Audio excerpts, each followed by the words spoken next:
Halo semuanya, selamat sore. Eh, Kami dari Prodi Sistem Informasi dari Universitas Erlangga. Perkenalkan nama saya Wisa Wijaya dengan NIM 187241108 beserta rekan saya. Hakim Nadifina Putra dengan NIM 187241112.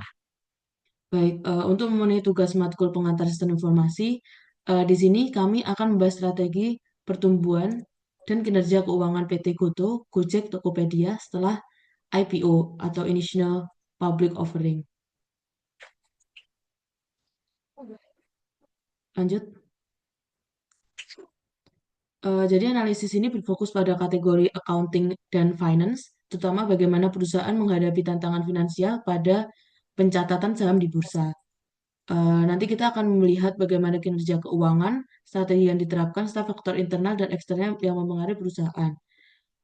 Lalu untuk pendahuluannya, seperti yang kita tahu, kita sering dengar PT Goto Gojek Tokopedia merupakan eh, me- merupakan perusahaan teknologi yang bergerak di bidang transportasi, e-commerce, dan juga layanan keuangan yang sangat terkenal di Indonesia. Ya, pada tanggal 11 April 2022, Goto resmi melantai di Bursa Efek Indonesia dengan harga awal 338 per lembar saham. Namun, dalam waktu kurang dari 2 tahun, harga sahamnya turun drastis hingga 62% menjadi sekitar 130 per lembar.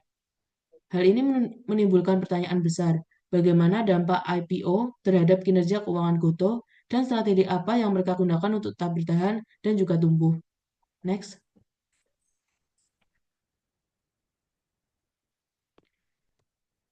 Selanjutnya, kinerja keuangan setelah IPO. Setelah IPO, kinerja keuangan Goto menunjukkan beberapa hal penting.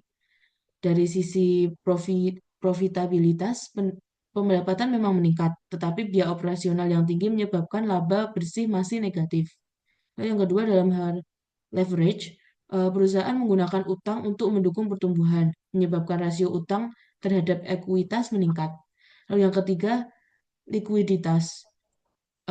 Likuiditas perusahaan membaik dengan tambahan dana dari IPO, memungkinkan mereka tetap menjalankan operasional dengan baik. Lalu dan terakhir, dari segi pertumbuhan, jumlah pengguna dan transaksi terus naik, didukung oleh investasi besar di infrastruktur dan ekspansi pasar. Namun, apakah itu cukup membawa Goto menuju probabilitas? Kita akan lihat strategi di slide selanjutnya. Next. Selanjutnya, strategi keuangan. Untuk mengatasi tantangan keuangan, Goto menerapkan beberapa strategi utama. Ada 4 strategi. Yang pertama, efisiensi operasional.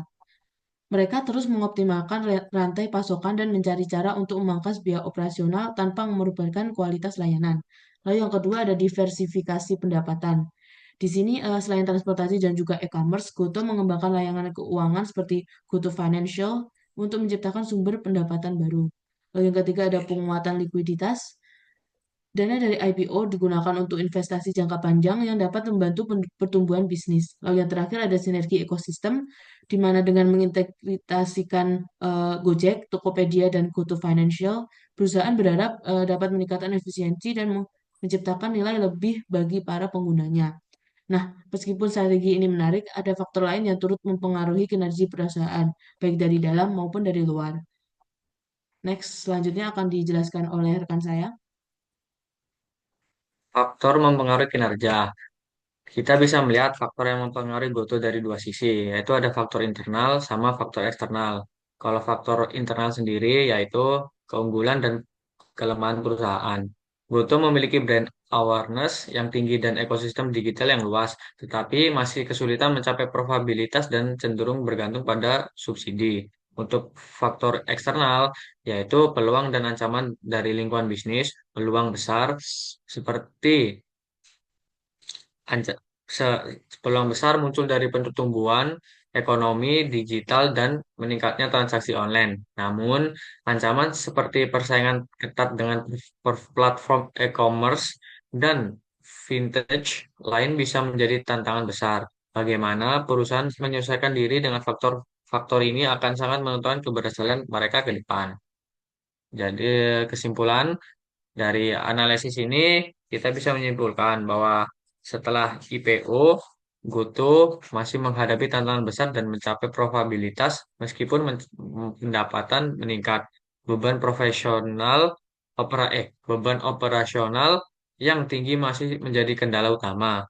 Strategi keuangan yang mereka terapkan seperti efisiensi operasional, diversifikasi pendapatan, dan sinergi layanan akan akan menjadi faktor kunci dalam menjaga pertumbuhan jangka panjang. Pada akhirnya, keseimbangan antara ekspansi dan efisiensi biaya akan menentukan apakah Goto bisa bertahan dan berkembang sebagai pemimpin industri digital di Indonesia. Terus ini daftar pustakanya dan sekian presentasi dari kelompok 22. Selebihnya mohon maaf apabila ada kekurangan. Assalamualaikum warahmatullahi wabarakatuh.